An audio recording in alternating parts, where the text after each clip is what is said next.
History অনার্সের ছাত্রছাত্রীদের এই ভিডিওতে মিশরের অর্থনীতির উপর একটি নোটস সুন্দরভাবে দেওয়া হলো। মিশরের অর্থনীতি।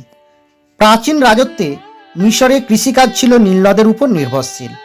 মিশরে কৃষিপণ্যের মধ্যে প্রধান ছিল গম ও বার্লি। এছাড়া ডাল, মটর ও শন চাষ হতো। নব্যপ্রস্তর যুগ থেকে পশুপালনের যে অর্থনীতি চলে এসেছিল, প্রাচীন রাজত্বেও তা অব্যাহত ছিল। ভেড়া আর ছাগল পোষা হতো পশম, লোম এবং দুধ পাওয়ার জন্য। শুয়োর এবং ছাগল প্রয়োজনীয় মাংসের যোগান দিত। ভারবাহী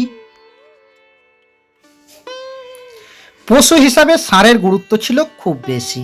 নীলনদ থেকে ক্যাটফিশ ছাড়াও পার্চফিশ, বাগরিদ, সিনোডোনসিস প্রভৃতি গভীর জলের মাছ অঢেল যোগান ছিল। ধাতুর মধ্যে তামা, সোনা, রূপো, টিন এবং খনিজ পদার্থ হিসাবে অ্যালাম বা ফটকিরি, গ্রাফাইট, মাইকা, ন্যাট্রন, লবণ এবং সালফারের ব্যবহার ছিল। প্রাচীন রাজত্বে ধাতু শিল্পের উৎকর্ষতার পরিচায়ক ছিল ব্রোঞ্জের মতো ধাতু সংকর। উৎপাদন। ধাতব যন্ত্রপাতি অন্যান্য শিল্পের কাজে, বিশেষত কাঠের জিনিস তৈরিতে সহায়ক হয়েছিল। স্থানীয় কাঠ হিসাবে ছিল বালানাইজড, ক্রাইস্ট, থর্ন, বিভিন্ন ধরনের খেজুর ও তাল জাতীয় গাছের কাঠ ইত্যাদি। এই সময় নৌকা ও নানাবিধ প্রয়োজনীয় সামগ্রী কাঠ দিয়েই তৈরি হতো। মিশরীয়রা প্যাপিরাস শুধু লেখার উপকরণ হিসাবে নয়, মাদুর থেকে আসবাব বহুবিধ সামগ্রী তৈরিতেও ব্যবহার করেছিল। শন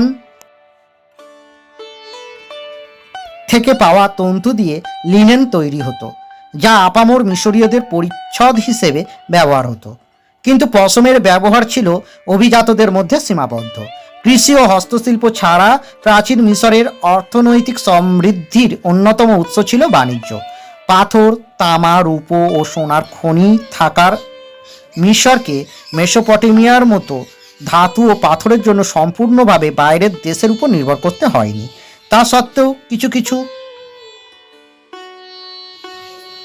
অত্যাবশ্যক পণ্য ও বিলাসদ্রব্য বাইরে থেকে আমদানি করতে হতো। রাজতান্ত্রিক শাসনের প্রথম থেকেই মেসোপটেমিয়ার সঙ্গে বাণিজ্যিক সম্পর্ক গড়ে উঠেছিল, যার প্রতিফলন মিশরের ধর্ম, শিল্প ও সংস্কৃতির উপর লক্ষ্য করা যায়।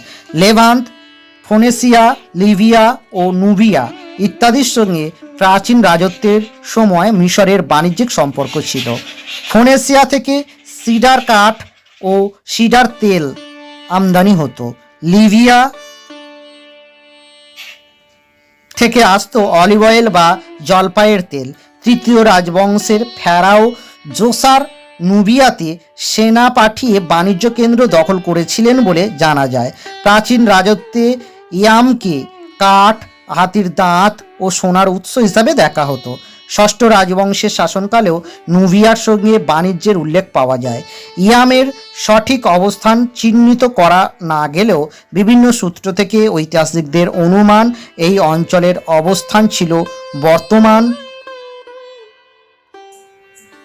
সুদানে। প্রান্ত থেকে মিশরের আমদানি পণ্য ছিল সোনা, হাতির দাঁত, রেজিন ও সুগন্ধি কাঠ। মিশর যা আমদানি করত তার বিনিময়ে রপ্তানি পণ্য হিসাবে বিভিন্ন অঞ্চলে পাঠাতো প্যাপিরাস, লিনেন, খাদ্যশস্য, সোনা ইত্যাদি। ধাতু শিল্পের অগ্রগতি মিশরকে বৈদেশিক বাণিজ্যে কিছুটা সুবিধাজনক অবস্থানে রেখেছিল। নুবিয়ার সঙ্গে বাণিজ্যিক লেনদেনের সময় মিশর তামা উপকরণ যোগান দিয়ে প্রয়োজনীয় পণ্য সংগ্রহ করত। সোনা আমদানি রপ্তানির উপর সম্ভবত রাজার একচেটিয়া অধিকার ছিল।